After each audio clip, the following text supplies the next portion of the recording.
As a general rule, it's a good idea to keep it light on rookies in your fantasy football drafts. Most of the reason for that is because with rookies, there are a lot of unknowns. It's unknown how they're going to translate to the NFL. It's unknown if they're going to fit with their new team, their new quarterback, whatever it might be. And so we're going to take a look at some rookies this year that we think you should be avoiding. There are some popular names on this list, and we understand it's going to be met with some pushbacks. We're not telling you, hey, don't draft any of these players. There are players on this list we will be drafting. But we are going to tell you that as a general rule, keep the rookies at a minimum, like 1 to 2 rookies per roster max, I think is a good rule of thumb. And the rookies on this list, we are just a little bit more unsure about. So let's go ahead and start here with Xavier Worthy. And this is a tough one for me because Xavier Worthy is a guy that was drafted in the first round as the fastest man to ever run at the NFL Combine to the Kansas City Chiefs and Patrick Mahomes. And those facts alone make me want to draft Xavier Worthy. That's what my heart says. My head says this: Hollywood Brown is a veteran wide receiver presence in that room that is most likely going to have a significant role in that offense as early as right away. I think that because, one, Hollywood Brown has, when he was healthy, been a fairly good wide receiver from drawing target standpoint. Patrick Mahomes hasn't really had like a wide receiver one like that for quite a while. And so when you're looking at how those two are going to mesh right away, I think Hollywood Brown could be the wide receiver one there. But you're not even considering yet Travis Kelce, who technically will always be the wide receiver one, whether or not he's a tight end or not. He's going to be one of the top target earners in that offense, if not the top target earner, almost every single year. So there you have 2 guys already in front of Xavier Worthy that are probably going to get more targets than he will right away. Now you throw in Rashee Rice, and Rashee Rice probably won't play maybe the first 3 or 4 games of the season, depending on his suspension. However, I think a lot of people are overestimating the suspension for Rice in terms of, we've seen this from the NFL in the past with similar types of situations. The punishments have typically been no more than 4 or 5 games. We personally aren't expecting any more than that for Rashee Rice. So when you're talking about the majority of the season, as in 13 games, there's going to be played with Rashee Rice on the field too. And when you're looking at what Rice did last year, it was nothing to write off. It was nothing insignificant, and he was able to get a significant amount of targets on his own. And so when you're talking about those 3 guys, all more established veterans in that offense, Xavier Worthy then becomes the wide receiver 4 or the 4th option in that offense. For a guy that's a rookie, for a guy that is, by NFL standards, yes, a lot of times now I think you can say that guys that come in and they're a little bit smaller are a little bit more likely to succeed than they would have been before, because you've seen kind of the speed kill more than the size recently in the NFL. He is a guy that's 5'11", 165 pounds. And so whether or not that's going to hinder his NFL capabilities, I don't know. I'm more worried about the opportunity there and thinking that I think Rashee Rice, Travis Kelce, and Hollywood Brown are going to be targets before Xavier Worthy. I think Xavier Worthy is going to show flashes this year. I have no doubt about that. So if you get Xavier Worthy at a good price in your fantasy drafts, he's a really good flip candidate in terms of if he flashes while Rashee Rice is out, then he might be somebody that you could end up flipping for some better value, for some safer value later in the season. Right. But in terms of, this year, Xavier Worthy, I think, what was his ADP, Nathan? It was somewhere in the 30s, right? His ADP right now is 64.2. He's going as a wide receiver, 37. Okay. So this really, like all the players in this video, this is a price check video. This isn't under no circumstances ever am I going to draft this player. If they fall in value a little bit, then maybe we'll be, more comfortable with taking them at price. But right now, at his current price, Xavier Worthy at wide receiver 37, again, Don't think 37 in your head and like, oh, that's not bad. The 37th best wide receiver in the NFL. He could totally do that. Think about it. Think about it according to ADP and think about the price. Think about how many wide receivers are going in the first 5 rounds of your fantasy drafts. Xavier Worthy right now is going at the 5-6 turn. The 5-6 turn. That is a top 5 to 6 fantasy asset on your team that you're expecting to produce for you week in and week out. And that's a tall order for a guy that has a lot of, like you said, proven veterans in front of him. And I'm also looking at other players in this range. Calvin Ridley just going a little bit ahead of him. Calvin Ridley just had 140 targets last year after not playing football for 2 years. He's the wide receiver 1 on his offense. You're talking about the wide receiver 1 compared to potentially the wide receiver 4 on your offense. And other guys in that range are similar. He's not going very far behind Hollywood Brown. Back to back with Rachaad White. Rachaad White is there, and Rachaad White's one of our favorite running back targets this year. James Cook is there. I think he's a better pick. There's a quarterback there, Anthony Richardson, that I would be more comfortable taking. Chris Godwin. I think Chris Godwin's a way safer pick. I think Chris Godwin gets 35 to 40% more targets this year than Xavier Worthy. That's probably conservative. Chris Godwin could get 50 to 60% more targets, honestly, because Chris Godwin is a guy that when he's playing out of the slot, like he probably will this year, is going to get a lot of targets. So looking at Xavier Worthy at price, not against taking Xavier Worthy in some cases, because like I said, he could flash early in the year, but I do think that there are better options in that range with more easily available opportunity than Xavier Worthy. So. Yeah. The story is really, really similar with Rome Odunze, but instead of him being on the best offense in the NFL, he's playing with a rookie quarterback. And yes, that rookie quarterback is Caleb Williams. Yes, the Chicago Bears are on the up and up. We all expect them to be much, much better than they were last year and have a much better, more effective and efficient passing game than they ever did with Justin Fields, because Caleb Williams, in theory, can, make a read past his first read and can actually make a first read, which is already a level up from what they had. And I know, shots fired. Whoa, I'm sorry, but you guys have Caleb Williams, so don't complain. All that to say, this is not the Kansas City Chiefs offense, and he's going back to back with Xavier Worthy, and he has just as much, if not more, target competition. Keenan Allen, Rome Odunze, yes, even Cole Kmet, who just was coming off a tight end, 7 or 8 season last year in total points. Yeah. And even DeAndre Swift. DeAndre Swift got the fat bag for what you expected out of DeAndre Swift. He got a lot more money than we expected this year. Chicago wanted him, and they wanted him bad. They didn't want him and pay him that money just to not utilize him in this offense this year. And I think a lot of that is going to be in the passing game and kind of being that security blanket for Caleb Williams. If Caleb Williams is under duress behind an offensive line that, yes, is developing and yes, is getting better, but still has some question marks, just dump it off to DeAndre Swift all day. We really don't know what Rome Odunze's role is going to be in that offense this year. In the long run, we can talk about that later, because we both believe that Rome Odunze is the number one guy there long term. Mm-hmm. But as a rookie, why rush it when you just invested in Keenan Allen in the offseason? Why not slowly ease him into a role to eventually be that top guy? Right. Why put all that pressure on him? I think that was their thought process when they went and they got Keenan Allen and expect to have him in the short term. Plus DJ Moore, who's coming off of a wide receiver 1 season. This is the same situation. There's too much target competition for me to be comfortable with it, and too many unknowns in that offense overall for me to be comfortable drafting Rome Odunze as the rookie there, as much as I like Rome Odunze, the talent, and think that there is an avenue for him to transcend that situation and heck, maybe even end up being the lead wide receiver in that offense as a rookie. I think there's definitely that's within the realm of possibilities because he is that talented. But again, I'm not willing to take that risk in my fantasy football drafts. I'm going to root for him. I'm not going to bet on it. Yeah, I agree with that. Let's pivot here to Trey Benson. And this one's tough because it's a running back. And with running backs in general, typically the handcuffs, the guys that are 1 injury away, are good picks in fantasy football. And I would agree with that. And so if you're drafting Trey Benson as that guy, maybe he is a decent pick. My problem is, as a rookie, in a backfield with James Conner. And James Conner, he was very good last year. And I say very good, like he was really efficient. This guy had 5 yards per carry last year on an offense that was abysmal. It was a very bad situation for James Conner, and he was still effective. He was also 12th in snap share last year. He was 9th in opportunity share and was still able to be 6th in the league in rushing yards last year. Despite only playing in 13 games, he was 6th in the league in rushing yards. This is a guy that has seemingly gotten better with age. Now, again, I say that with the age emphasized because if James Conner does come into this year and has any sort of injury issue, then you've got Trey Benson and he's the next man up. And so I understand the appeal for Trey Benson because of that. However, when you're looking at his price, running back 33 right now, and the guys going around him, Brian Robinson is a starter. Tyjae Spears probably isn't the starter there, in our opinion, but definitely is going to have a more defined role. Potentially a 50-50 split. Devin Singletary is the starter. Javonte Williams will most likely be the starter there.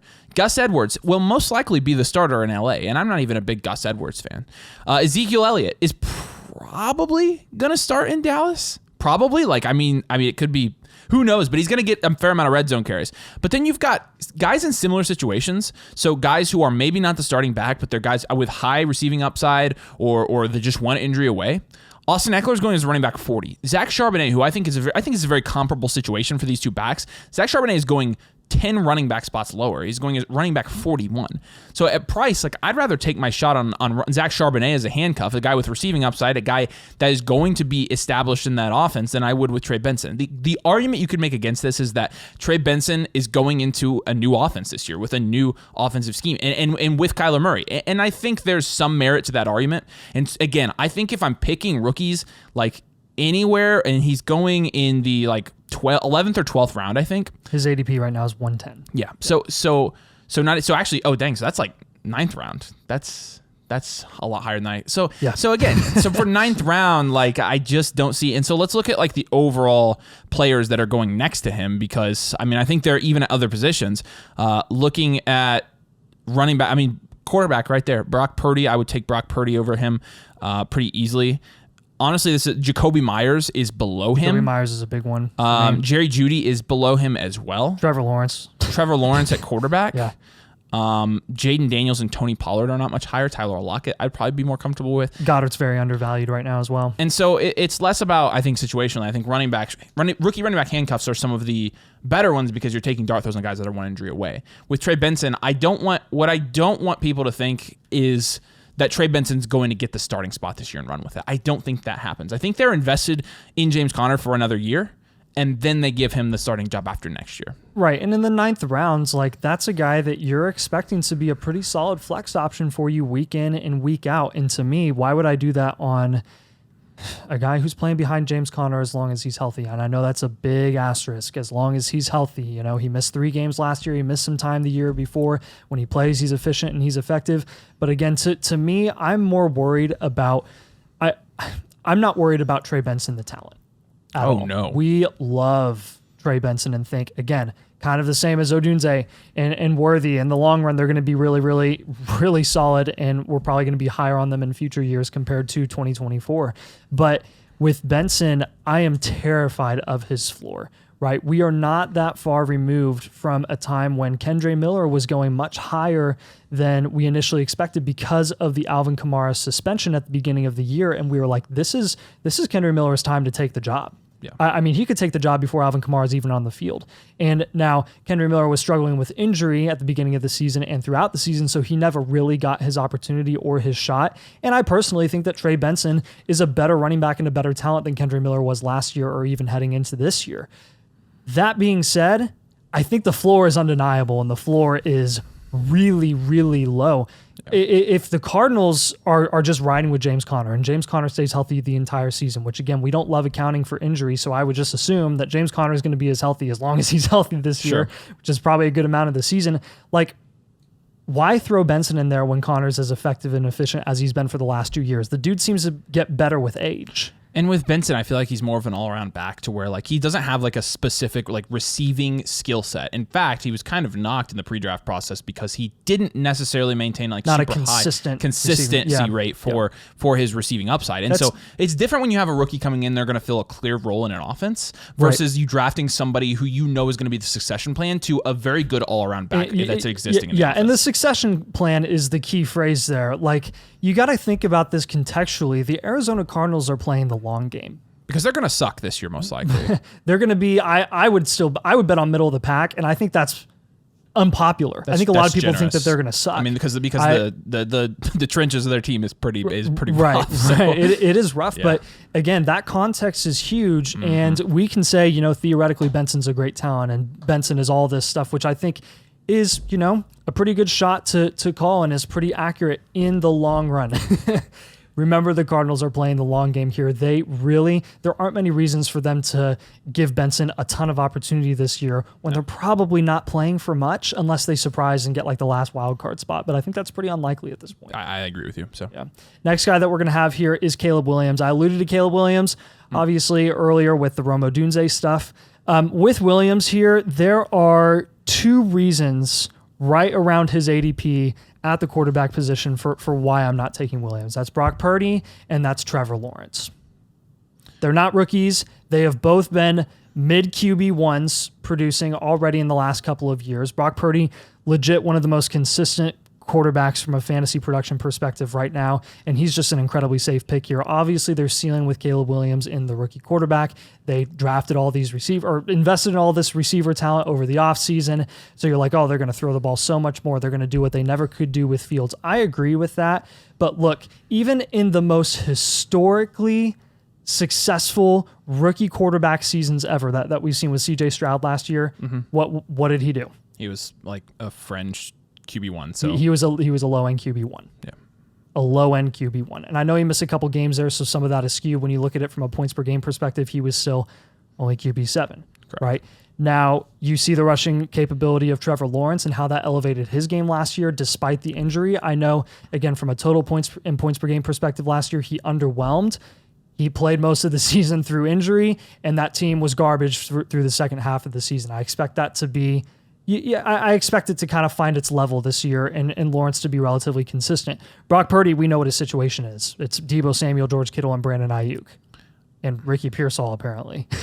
I mean, even Jared Goff going as QB 16 and Justin Herbert 17, Kirk Cousins QB 18. To me, Matt I view Stafford, all of those guys with their production upside, I view in one big fat tier. So why draft on the higher end in a rookie and Caleb Williams and take the cheaper guys that are going down lower? Yeah, I agree with you on that. Yeah, I think this is just a matter of you have potential production in a veteran, or you have potential production in a rookie. Like, why not take the shot on the veteran when they don't have elite rushing upside? Which and what if Caleb Williams was going at the bottom of this range? We probably take a shot on Jaden Daniels at that price. Exactly. Yeah. So, all right, let's move over to Adin Mitchell, and it's well documented, and we shout it from the rooftops, but we are diehard Indianapolis Colts fans since the day we were born. And we are not diehard Adin Mitchell fans. We're not. Although I will say I love Adin Mitchell as a prospect. I think it's a big deal that Chris Ballard decided he wanted to draft the kid. Yeah, it is a big deal. I also think that he's going to fit particularly well in this offense. I think if he were going to go anywhere for me to be like, oh, he's got some really good potential for the future, the Colts were one of those places because Shane Steichen is really good at maximizing the talents of his weapons, and I think that also applies to Adin Mitchell. However, it's definitely nice not seeing Adin Mitchell going as high as Xavier Worthy is right now, because that's what we were expecting. It is what we were expecting in the early offseason. And honestly, my biggest thing and our biggest thing with Adin Mitchell is that he's going 5 spots higher in wide receiver ADP than Josh Downs. Josh Downs is not only the clear wide receiver 2 in Indianapolis. Yes, he is. Josh Downs is not. He's not competing for a starting spot. Adonai is competing with Alec Pierce. And Alec Pierce does a lot of things outside of pass catching that are very valuable to the Colts. A Colts team that really finds their identity through running the ball with a fairly good offensive line and an elite running back in Jonathan Taylor. They value Alec Pierce being able to block like a mofo on the outside. And you see them, they lob it up to Alec Pierce. His average depth target was astronomical last year. He was really one-dimensional. He caught some of those, but most of those he was actually not super good at. Now with Adonai is a guy that pre-draft, when we were covering him and we were talking about his strengths and weaknesses, we pretty much all admitted that Adonai Mitchell was a developmental prospect or a raw guy because we saw the athleticism, and the athleticism was also on display at the combine. So there's no doubting that he has skill. There's no doubting that he's talented. There's also no doubting that he maybe wasn't properly used while he was at Texas. With that being said, I still think there is some skill refining to happen for Adonai Mitchell, frankly, for him to be a consistent fantasy producer.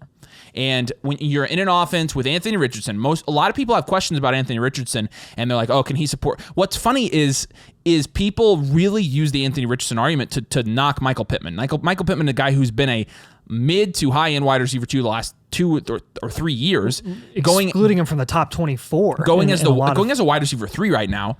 But then you bring up Adonai Mitchell, who's going as the wide receiver 57. He's going before Jerry Jeudy, who is, higher on the depth chart than Adonai Mitchell is. Jacoby Myers. Even another rookie, Jalen Polk, is the wide receiver 1 on his offense. Leggett is theoretically also the wide receiver 1 on his offense, maybe wide receiver 1B with Deontay Johnson. Running back Nick Chubb, Kendry Miller, Marshawn Lloyd. But a developmental, athletic wide receiver prospect with high expectations in year 1. Does this sound familiar to you? Him and Quentin Johnson aren't the same player, but we all thought Quentin Johnson was raw, and then he came in and he didn't do much his rookie year, and then we were like, oh, he's a big bust. And I fear that the same is going to happen with Adin. Yeah. I am confident that You'd be shocked if he got like 500 to 700 yards. I think Josh Downs has a much better path to more targets than Adin Mitchell 100%. by a long shot. I mean, even just seeing how they used him from last his skill year. set alone. I mean, most people in Indy are saying that he's kind of the X factors of this year's team, which I absolutely agree with. Him playing alongside Pittman, like those two. And in the short sample size of Downs and Anthony Richardson playing together, they played well. It was pretty impressive. Well. Yeah. So with Adin, we just think that he's the wide receiver 3 on the Colts. A Colts offense where I think it's going to be way better than people expect. Honestly, I'm not saying that as a homer. I think Shane Steichen's a really good offensive coach, but I'm not sure Adin is going to have that big of an impact this year. So we don't really think that Blake Corum is really going to do much this year either, because honestly, why? Kind of the same situation with James Conner, but Kyren Williams is much younger. He has a couple years left with the LA Rams before they inevitably let him walk. This is just what Sean McVay does, okay? He replaces running backs before he has to worry about it, just so he never has to worry about it. And they're never going to pay a running back again. They're never going to pay a running back again. So we know what Blake Corum is going to be down the stretch for the LA Rams, and that is Kyren Williams' succession plan. And that is, he will have the upside to be a bell cow running back, just like Kyren Williams is now. Guess what? Kyren Williams is that guy now. And the fact that Blake Corum is going as the running back 36 behind guys who have bell cow workload upside, like Ezekiel Elliott still in the Cowboys offense, as old as he is now, he still showed some juice last year in the worst offense in the NFL. As I mentioned, he always has red zone upside. Yes, always touchdown upside. Always does. He's not competing with a Kyren Williams. I mean, just give him that already. He's not competing with a Kyren Williams. Great. That's a bonus for me. Wide receivers going in that range. Jerry Jeudy. He's going back-to-back with Adin Mitchell. So this is kind of the same range that we're talking about. Tua, Goff, some QBs that are going in that range. Austin Eckler. Again, some question marks there, but it's kind of wide open, honestly. And it really, really helps out his skill set, I think, in that type of offense as well. Justin Herbert going as the QB 17. Other running backs that are going, way down the line here that have an opportunity to get more opportunity, in my opinion. Kimani Vidal, who could legit be the top option there in LA if he shows out during He's going camp. behind Corum. Oh, it's not even close. Multiple rounds behind Corum. I don't understand that one. Multiple rounds. Jalen Bright is also going multiple rounds below him. And I'm just as worried about that competition as I am Corum's, and they're going that far apart, which is crazy. That is. So it's a little bit steep for, him being priced as one of the top running back handcuffs in the NFL behind a running back last year that was first in snap share. Carries. First in snap share. Like if you want to take a shot on a guy who is behind someone who gets a significant amount of production, why not take the shot on Kendre Miller this year? Because Alvin Kamara is not a bell cow running back. Alvin Kamara can be productive alongside another decently productive running back. See Kamara and Mark Ingram in their prime. But with Kyren and Corum, who's going to get the red zone touches? It's probably going to be Kyren Williams, because Kyren Williams he was 4th in the league last year. Despite playing in 12 games, he was 4th in the league in red zone touches last year. So I think even if you make the argument, the very, very valid argument, by the way, that they drafted Corum so they didn't have to kill Kyren, that's probably true. What snaps would you want Kyren Williams on the field for? You want him on the field for the snaps that are going to score your team fantasy points. And so Kyren is far and away, and nobody's going to argue that, the running back to own. But the real-life NFL impact that Blake Corum might have this year for the Rams far outweighs the potential fantasy impact he's going to have for your team this year. Super, super low floor that you're really worried about. Because, again, if Kyren comes into the season and he's balling out, what reason is there to put him on the field? And Sean McVay is going to go with who is hot. We know it because we've seen it. Yep. We've seen it. Yep. And we've got just a list of some other guys here. Braylon Allen is our last guy here. And honestly, even though his ADP is 189 right now, and you're like, oh, that doesn't sound bad at all. The running back 58, that's not unreasonable. Why are we even taking the backup to Breece Hall that high? Bell cow running back Breece Hall, who came off an ACL and was the running back 2 overall last year. The reason I have an issue with this is because there are so many other handcuffs that are going well behind Braylon Allen that are just going at a cheaper price. Other bell cow running backs that are going behind Braylon Allen. Tank Bigsby behind Travis Etienne. I have much less confidence in Travis Etienne, and I like his price right now. I'd rather take a handcuff shot with Tank Bigsby than Braylon Allen. going at a cheaper price. Keaton Mitchell behind Derrick Henry. Will Shipley behind Saquon Barkley. Isaac Guerrero behind Christian McCaffrey. Trey Sermon behind the Indianapolis Colts' Jonathan Taylor. Right. So to me, these are the types of running backs that I would rather take a shot on at a cheaper price, because again, if you're at this point, you're accounting for injury. You're like, this is just a safety insurance call. I'm going to spend a pick on Braylon Allen because of all the hype that we've heard in the offseason. Seriously?